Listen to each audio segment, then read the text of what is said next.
Hi everyone, I'm Shelly and you're watching There's No Place Like Home. I'm back with another video and today's topic is the mark of the beast already happened. This is actually a topic that I have been asked about multiple times and I have never devoted a video to it as of yet, until right now. I have talked about it in comments and I might have mentioned it in other videos, but I'm going to focus solely on this right now. And here's why. I received a comment. I think it was last week. And the commenter said, "You're so off the road with this. Of course, I have shared where my thoughts on where your errors are. And I wasn't going to try and sway you anymore by commenting. I was thinking to myself, what harm is she doing? I told myself to leave you be. Then tonight it dawned on me that you may cause people to take the mark of the beast. That is tragic. Praying for everyone to discernment. God bless." Okay, I am sorry, but that mentality is driven by fear mongering. And what this commenter might not even realize that she is doing, but what she is doing is she is trying to scare me into not believing what the Bible actually says. So today I'm actually going to double down on what I have already been saying because the Bible explicitly makes it clear that all of these things were going to happen soon in the first century. In fact, the book of Revelation is bookended with Jesus saying that he is coming soon. Revelation 1 and Revelation 22. And it also says it in the middle of Revelation 2, I believe possibly Revelation 3, it says it. I believe what Jesus says. I know that the church has been teaching that these things have not happened. But if it comes down to believing the Bible over man, I'm going to believe the Bible every single time.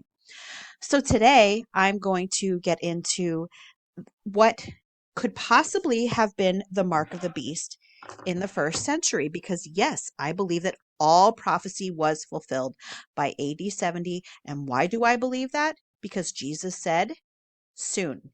He also said that this generation shall not pass away until all these things take place. And he's talking about the things that happened that he was referring to in the Olivet Discourse. He also said in Matthew 16:28, some of you standing here shall not taste death until you see the Son of Man coming in his kingdom. And guess what? That happens after the mark of the beast. So by default, the mark of the beast also had to have happened before Jesus's generation was done. Before we actually get into that, though, I really did want to focus just for a few minutes on where this mentality comes from, that everything that is happening in the world right now is directly out of Revelation. Because as I have mentioned on my channel before, this is not something that is exclusive to our generation.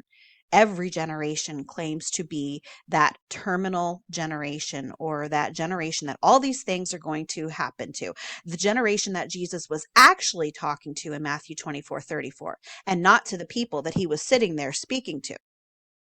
So Gary DeMar, he actually has some really good stuff. And now he is a partial preterist. He actually is he's very a lot of the partial preterists kind of treat full preterists like pariahs, but Gary DeMar does not do that.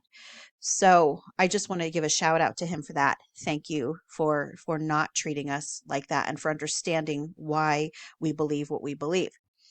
Now, one thing that Gary DeMar has talked about is generational provincialism. And that is one of the reasons that so many people, not even just so many people today, but so many people over time have always believed that everything is going to be happening to them. Much of the speculative nature of today's Bible prophecy hysteria can be linked to generational provincialism. That is, the belief that nothing has prophetic significance unless it happens to the present generation.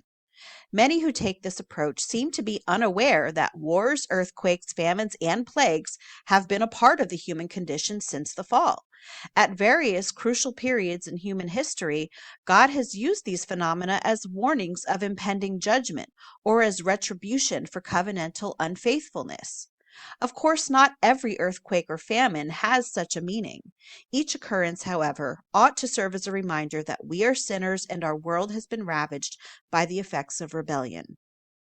So that is the first thing I wanted to bring up is this generational provincialism because it perfectly says why every generation always thinks that they're the one. This spells it out.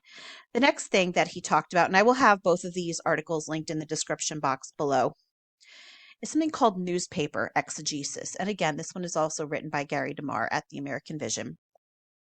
What is newspaper exegesis? The practice of interpreting the Bible through the lens of current events found in the headlines of newspapers, rather than allowing the Bible to interpret itself and failing to take into account when prophetic events were to take place and to whom. It's a form of retroactive prophetic explanation where current events are used as an interpretive grid for understanding the Bible. For example, in The Coming Islamic Invasion of Israel, prophecy writer Mark Hitchcock claims that Ezekiel is God's war correspondent for today's newspapers. We have gone through his inspired prophecy in Ezekiel 38 to 39 with our Bibles in one hand and today's newspaper in the other. Can this method be true when prophecy writers from the past have used the news of their day to assure the readers of their day that they had the right interpretation of Ezekiel 38 and 39? The following chart shows how newspaper exegesis can and does go wrong. And I don't even see the chart that he's talking about, but that's okay because I have the rest of this linked.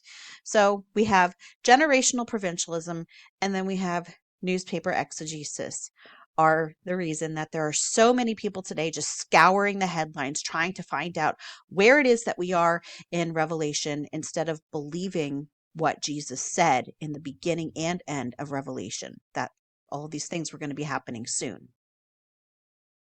Okay, so now let's get into the mark of the beast.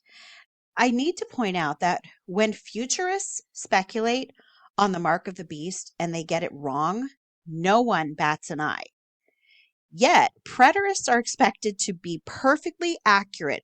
And I've heard that so many times. Well, why don't you know what it was? Well, my question to you is why are there so many futurist prophecy pundits who are claiming that they know what the mark of the beast is going to be and they end up being wrong?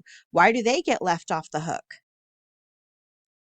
Full preterism or covenant eschatology is something that has been swept under the rug.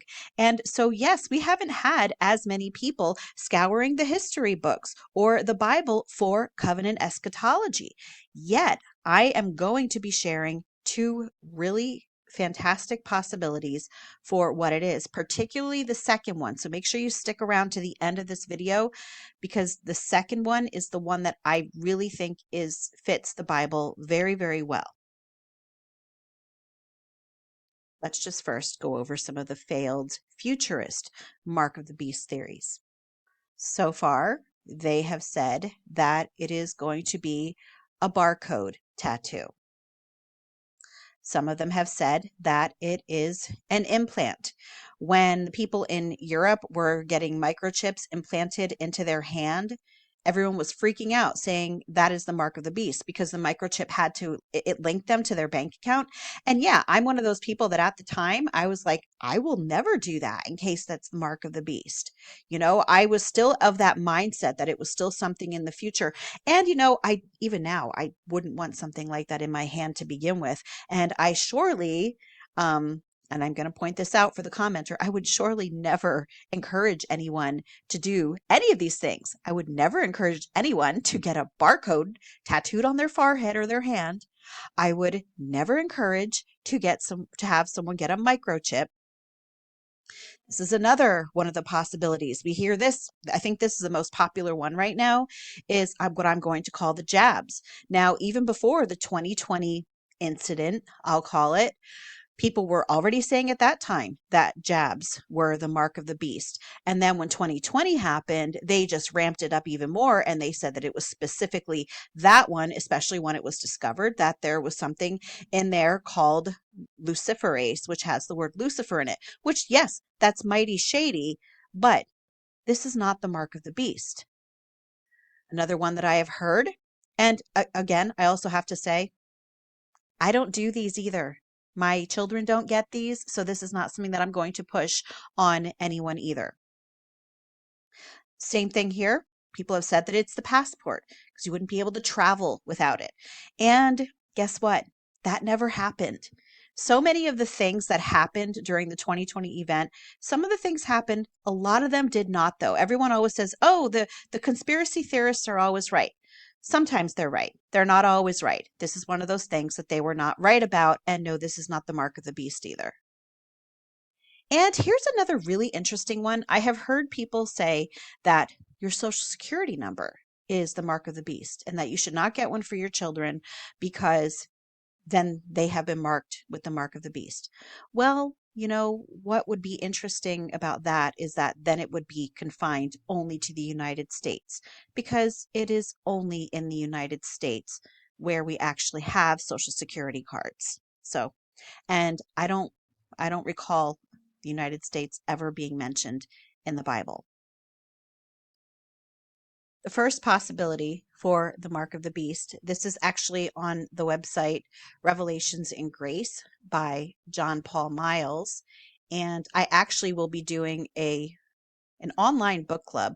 It's right here on my channel for his second edition of his book On Time Reexamining the End Times and Jesus' Return. So if you want to go through that with me, I'm going to be posting the video for chapter 1 later on this week, and I'll put hashtag on time so that you know specifically what I'm talking about. But he is the author of this book. It flipped over. I don't know why. Well, that's okay. I'll see on time. So, the mark of the beast. In Revelation 13:16, the land beast compels all, both small and great, both rich and poor, both free and slave, to be marked on the right hand or the forehead. It says right here in Revelation 13:16, he causes all, the small and the great, the rich and the poor, and the free and the slave, to be given marks on their right hands or on their foreheads. The mark of Revelation 13:16 had both a spiritual and physical component. Spiritually, it signifies loyalty to Rome and allegiance to the beast. On the other hand, the physical component of the mark is represented by the Roman coins and deeds with Caesar's image that the Jews were forced to use for buying and selling. I'm just going to interject here that I haven't been able to find a source that says that they were forced to use these coins, but it could just be something that was overlooked. So I have to put that out there because this is we want the truth, okay? The mark became a symbol of compliance and participation in the Roman system. The number 666 associated with the mark is believed to be linked to the figures Nero, Vespasian, and Titus, as well as to the Jewish entity represented by the 10 horns of the sea beast. Overall, the mark of the beast represents the imposition of Roman authority and the challenges faced by those who refuse to comply. You will see some stark differences between this view and the second view that I am going to share with you. Next, those loyal to Rome were spiritually branded with the beast's mark. The spiritual mark proved whom one belonged to or whom one served. And in Exodus, it says, "For when Pharaoh stubbornly refused to let us go, the Lord killed all the firstborn in the land of Egypt, both the firstborn of man and the firstborn of animals. Therefore, I sacrifice to the Lord all the males that first opened the womb, but all the firstborn of my sons," now I should have opened it up before I started reading it, "I redeem. It shall be as a mark on your hands or frontlets between your eyes." That would be your forehead, correct? "For by a strong hand the Lord brought us out of Egypt." In Ezekiel, those who sighed and groaned over the abominations committed in Jerusalem were spiritually marked. Ezekiel 9, 3-6. Now the glory of the God of Israel had gone up from the cherub on which it rested to the threshold of the house. And he called to the man clothed in linen, who had the writing case at his waist. And the Lord said to him, Pass through the city, through Jerusalem, and put a mark on the foreheads of the men who sigh and groan over all the abominations that are committed in it. And to the others he said in my hearing, Pass through the city after him and strike. Your eye shall not spare, and you shall show no pity. Kill old men outright, young men and maidens, little children and women, but touch no one on whom is the mark, and begin at my sanctuary. So they began with the elders who were before the house. The 144,000 saints loyal to God were spiritually marked on their foreheads. And do not grieve the Holy Spirit of God, by whom you were sealed for the day of redemption. Revelation 7:3. Do not harm the earth or the sea or the trees until we have sealed the servants of our God on their foreheads. Then I looked, and behold, on Mount Zion stood the Lamb, and with him 144,000, who had his name and his father's name written on their foreheads.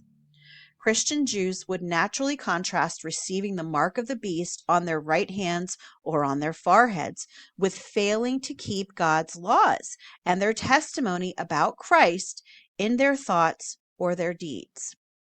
In Deuteronomy 6, 4-8, and again, I will leave a link in the description for anyone who wants to go through all of these. In Deuteronomy 6, 4-8, God illustrated the importance of remembering and obeying his commands by instructing them to make his words and commandments a sign on their hand and frontlets between their eyes. He did not intend for Jews to literally walk around with the Mosaic law written on their hands and between their eyes.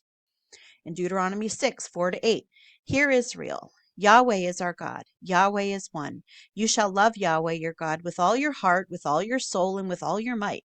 These words which I command you today shall be on your heart, and you shall teach them diligently to your children, and shall talk of them when you sit in your house, and when you walk by the way, and when you lie down, and when you rise up. You shall bind them for a sign on your hand, and they shall be for frontlets between your eyes. Down here, it gets into the physical mark. The physical component of the mark was the Roman coins and deeds with Caesar's image that the Romans forced the Jews to use if they wanted to buy and sell. So again, I have not seen any sources for this. I may have missed them though, but I cannot find anything saying that they were forced to use them. Revelation 13:17, and that no one would be able to buy or to sell unless he has that mark, which is the name of the beast or the number of his name. Before the start of the war in 66 AD, the Jews minted their own coins without graven images on them. The second commandment in the Mosaic law forbade the Jews from bowing down, serving, or creating carved images in the likeness of anything in the heavens, earth, or waters. The depiction of Caesar on Roman coins posed a direct violation of the second commandment. Moraes, and he's referring to the author of RevelationRevolution.com, Daniel Moraes, describes one of the coins the Romans forced the Jews to use after the fall of Jerusalem in 70 AD. After the fall of Jerusalem in AD 70, all Jews who remained in Judea, Jerusalem, and the rest of Israel, in addition to those who were exiled throughout Rome, were forced to use Roman money marked with the name and image of the beast. Thus, after the fall of Jerusalem, it would have been impossible to buy or sell anywhere in the Roman Empire without the mark of the beast. Thus, it is interesting to note that a coin issued in AD 72 is marked with the following legend around Vespasian's head. Now, I also do want to say that this has me also thinking, because it happened after the fall of Jerusalem in AD 70. And if you read Daniel 12, verse 7, it says that all would be completed at the shattering of the power of God's holy people, which I take to mean the shattering or the destruction of the temple, because they were no longer able to continue doing all of the requirements of the law. Okay, so I do have a hard time with this because it is past AD 70. I believe that everything was fulfilled by AD 70. But then it does say when people worship Nero, they received a certificate or mark of approval, charagma, the same word used in Revelation 13:16. And then it says, all those under the jurisdiction of Rome were required by law to publicly proclaim their allegiance to Caesar by burning a pinch of incense and declaring Caesar as Lord. Upon compliance with this law, the people were given a papyrus document called a libellus, which they were required to present when either stopped by the Roman police or attempting to engage in commerce in the Roman marketplace, increasing the difficulty of buying or selling without this mark. And so this is not something that I have looked into, but that is before AD 70. And so the meaning of 666 is, very similar to what a lot of people believe, is that it does have uh, something to do with Nero. So the sum of each letter of the Hebrew spelling of Nero Caesar adds up to 666. And it also says that Nero's constituents also called him a beast, which is very interesting. Now, he also does talk about a possible Jewish 666 because King Solomon was said to collect 666 talents of gold per year, and that Solomon built the temple where those rejecting Jesus continue to worship. Such a view would be consistent with the idea that symbols in Revelation sometimes describe more than one thing.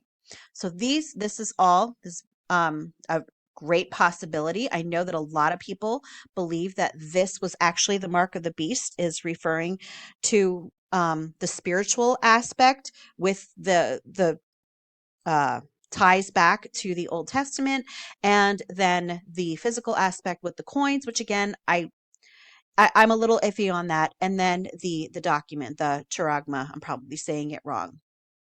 Now, the next possibility that I want to go over with you, I was blown away the first time that I read this. And it was actually written by Kristen from Heretic Chick Chat. And she has a great channel, and I highly recommend that you go over there and watch some of her videos and subscribe. But she wrote like a 4.5 page exegetical analysis of the mark of the beast. And she gave me permission to share some of it, and that's exactly what I'm going to do today. Yeah, I'm really thankful. I've had the privilege to just have some chats with her recently, some conversations, and they're always so fruitful. And like I said, she's a very sharp lady. So I really appreciate the time she spent to answer any questions that I have. So one of the things that she says is, if we have learned anything from coming to fulfilled eschatology, isn't it that the Old Testament is the key to understanding the New? And that is really what I like about this analysis that she has here, is because it is exegetical. She took this completely out of scripture, and she has not gone into history to explain any of these things or into historical accounts. This is strictly out of the Bible. Now, she does go over the same verses that John Paul Miles used. And she says, let us make some observations from the text. First, the beast causes all people to receive its mark on their right hand or forehead.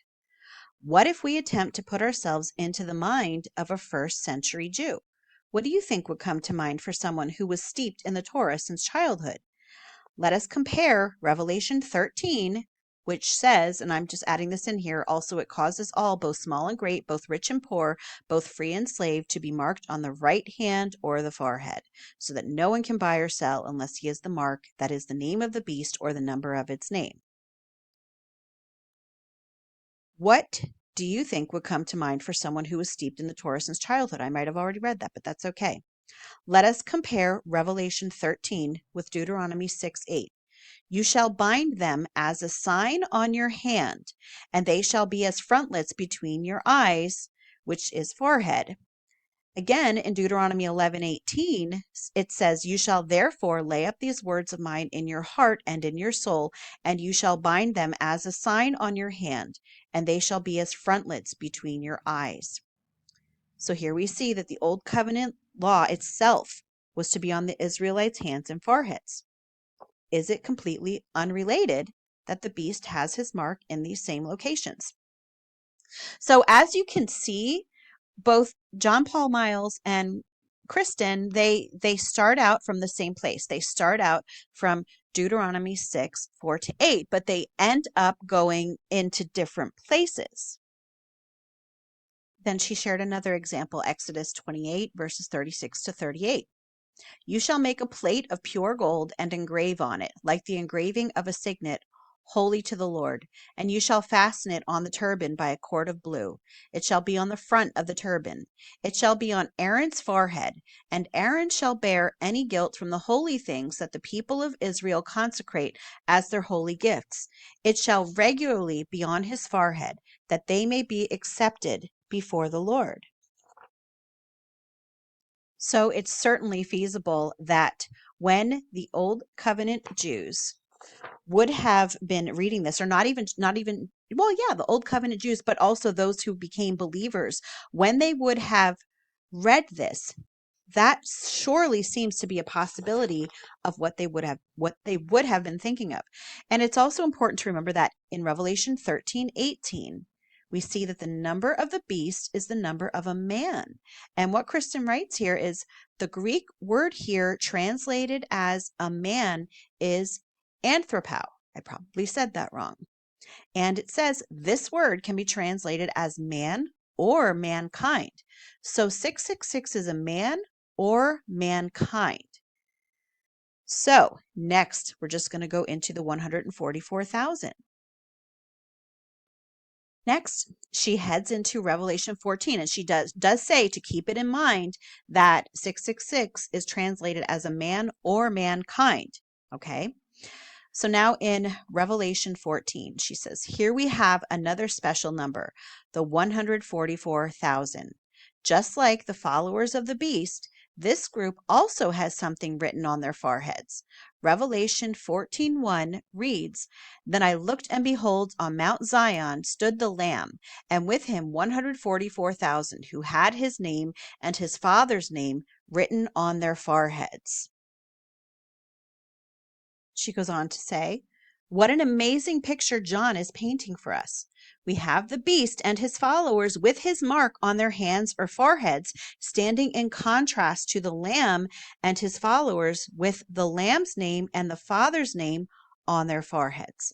But who are these 144,000? Verse 4 gives us some incredible insight. Revelation 14:4. It is these who have not defiled themselves with women, for they are virgins. It is these who follow the Lamb wherever he goes. These have been redeemed from mankind as firstfruits for God and the Lamb. Then she says the 144,000 have been redeemed from mankind. Remember that Greek word anthropo from chapter 13? The mark of the beast, his number, is the number of anthropo. Well, here it is again in chapter 14. The 144,000 are redeemed from anthropo. They are redeemed from the beast. They are redeemed from 666. What does this mean? So then in Revelation 7, we learn more about the sea beast and the 144,000. And starting in verse 3, it says, Do not harm the earth or the sea or the trees until we have sealed the servants of our God on their foreheads. And I heard the number of the sealed, 144,000, sealed from every tribe of the sons of Israel. So now again, what we see is that the 144,000 are sealed on their foreheads. This is the mark of chapter 14. But as Kristen pointed out, they're sealed from the tribes of Israel.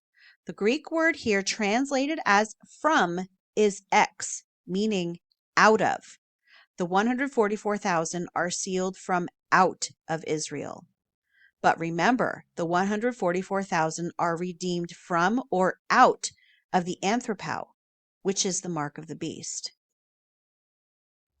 Continuing on, and I would love to just give a summary of this, but this is so well written that a summary it's just not going to do this justice. So I'm just going to read what she wrote. I'm not reading the entire paper to you, but I'm reading you a good portion of it because this is just it's so well researched. Anyway, but the 144,000 are from or out of the tribes of Israel, and that's what we just read in Revelation 7.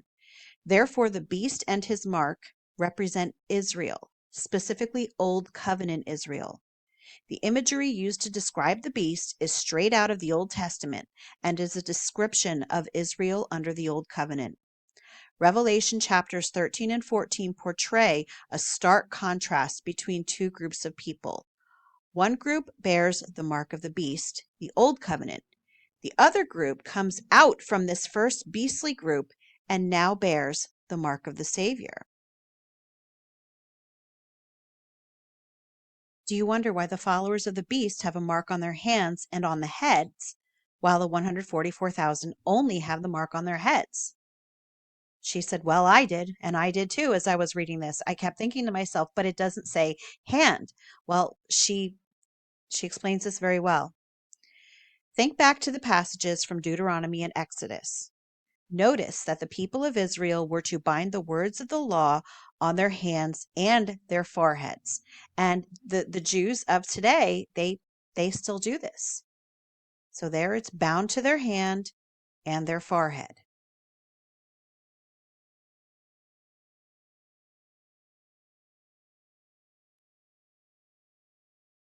If you take notice, though, and this is just me paraphrasing, in Exodus 28, 36 to 38, which we did read before, this only mentions it on the priest's forehead. And you shall fasten it on the turban by a cord of blue. It shall be on the front of the turban. It shall be on Aaron's forehead, and Aaron shall bear any guilt from the holy things that the people of Israel consecrate as their holy gifts. It shall regularly be on his forehead, that they may be accepted before the Lord. So when it comes to the priest, it was only on the forehead. And then Kristen made a very interesting observation. She said, could it be that hands represent work, and specifically works of the Old Covenant? Acts 17:24. The God who made the world and everything in it, being Lord of heaven and earth, does not live in temples made by man. Now, if you actually look at some of the other translations, it says he does not live in temples built by human hands, made by human hands, handmade temples, made with hands. Then we have Ephesians 2:11. Therefore, remember that at one time you Gentiles in the flesh, called the uncircumcision by what is called the circumcision, which is made in the flesh by hands. So it's contrasting between things that are made by hands, such as the physical temple and the physical circumcision being made with hands, versus the spiritual circumcision and the spiritual temple. Next, she says, hands are a symbol of man's attempt to reach God through works of the law. Contrast this with the high priest who has only holy to the Lord on his forehead. And who are we as believers? Think about that. I didn't have this set up now, but I'm going to show it to you. 1 Peter 2:9. But you are a chosen race, a royal priesthood, a holy nation, a people for his own possession, that you may proclaim the excellencies of him who called you out of darkness into his marvelous light. She made a really astute observation here. It is the priests who were only sealed on the forehead. And it was in the Old Covenant law where they were sealed on both the forehead and the hand. And as she pointed out, hands are symbolic of works. There is no more work or hands in the new covenant of Christ, just a priesthood of believers saved by the Lamb. So now let's talk a little bit about the sea beast of Revelation, because it does tie in with 666. And instead of using gematria, like most people use when it comes to interpreting 666, that's how they come up with it, meaning Nero. Kristen, she also keeps it strictly to the Bible, and she talks about the same example that John Paul Miles gave about King Solomon and him requiring 666 talents of gold from his uh, citizens, from his kingdom.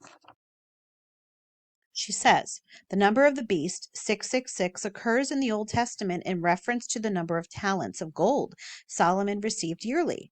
Keep in mind, God had commanded the Israelites concerning their future king that he must not acquire excess gold or horses or wives for himself. Clearly, Solomon's 666 talents of gold was a testament to Israel's complete failure to keep God's commandment regarding their king. Remember that Samuel warned the Israelites of what laid in store for them due to their demand for a king. He warned them that they would become slaves under their king and would cry out to God, but he would not answer them. That's from 1 Samuel 8:10-18. The Jews of Jesus' day did not understand that they were slaves. When talking with Jesus in John 8:33, they state, "We are offspring of Abraham and have never been enslaved to anyone." Jesus answered them, "Everyone who practices sin is a slave to sin."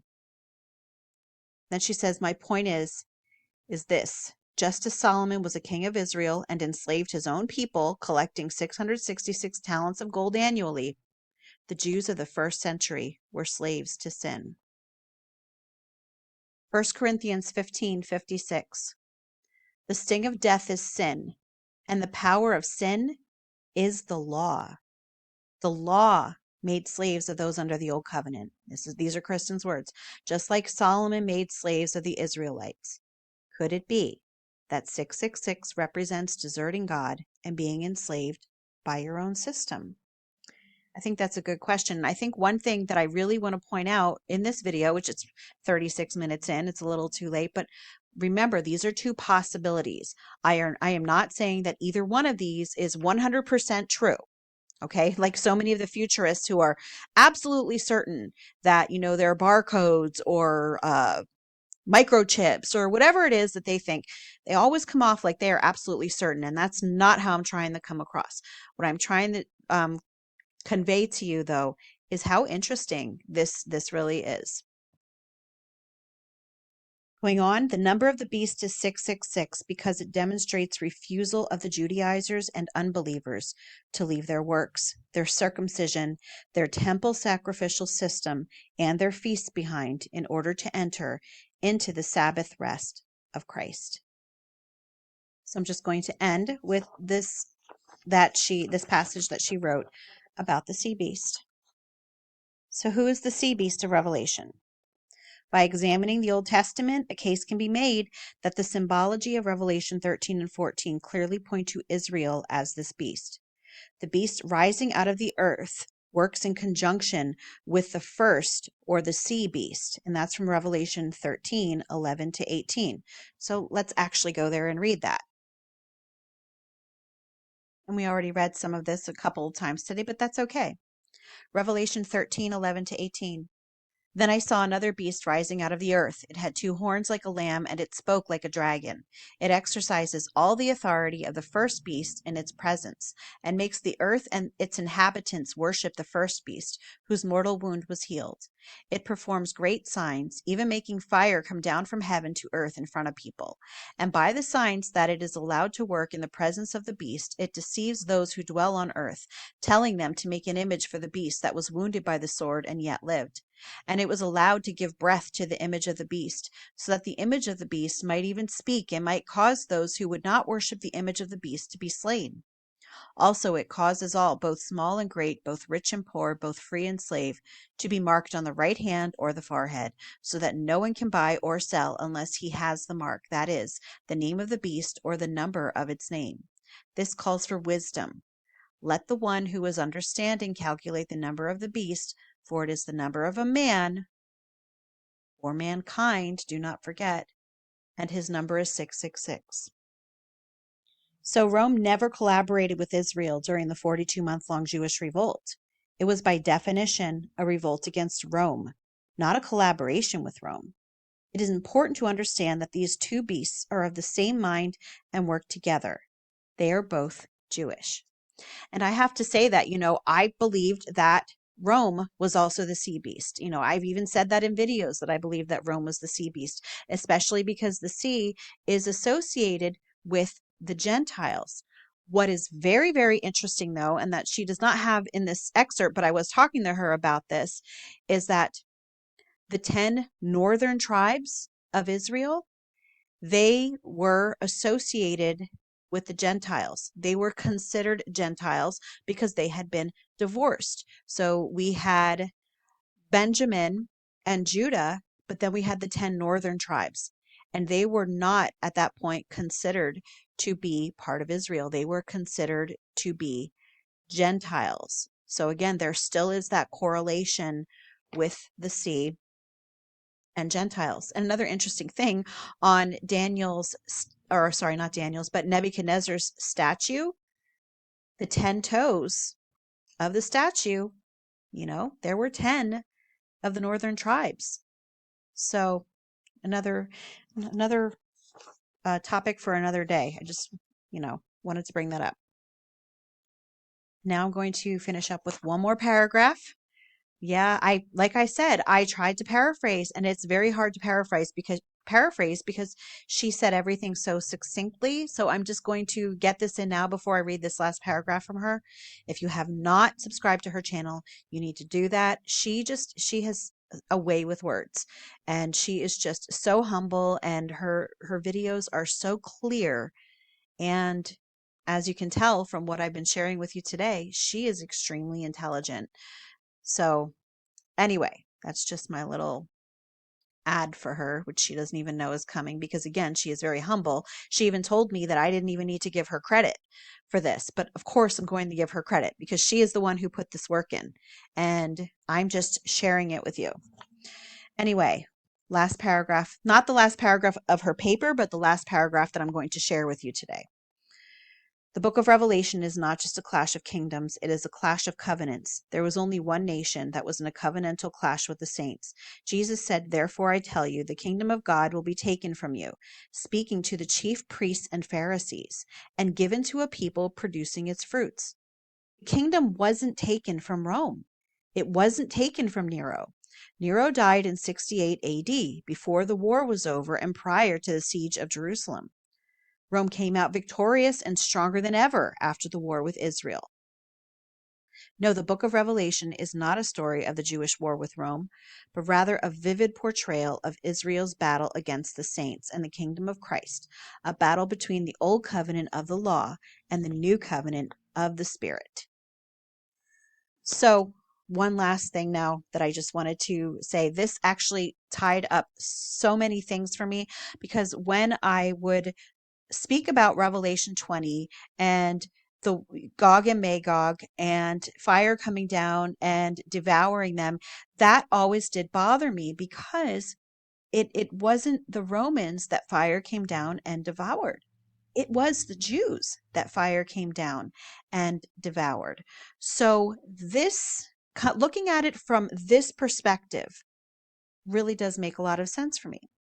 So those are my thoughts. I mean, what I just said now, most of the thoughts of what I just read are Kristen's, like I said.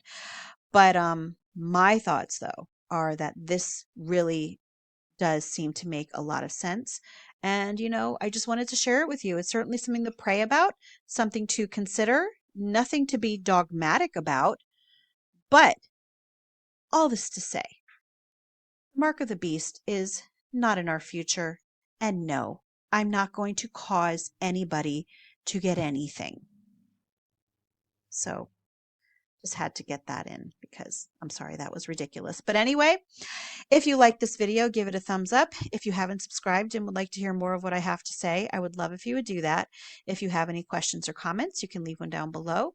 And if you like my work and would like to become a channel member, I will leave a link in the description box for that as well, or you can just click on it or on my channel page. Also want to add, I will have Kristen's links in my description box as well. Make sure you go over there, give her a subscribe, watch her videos. Anyway, I hope you have a great day.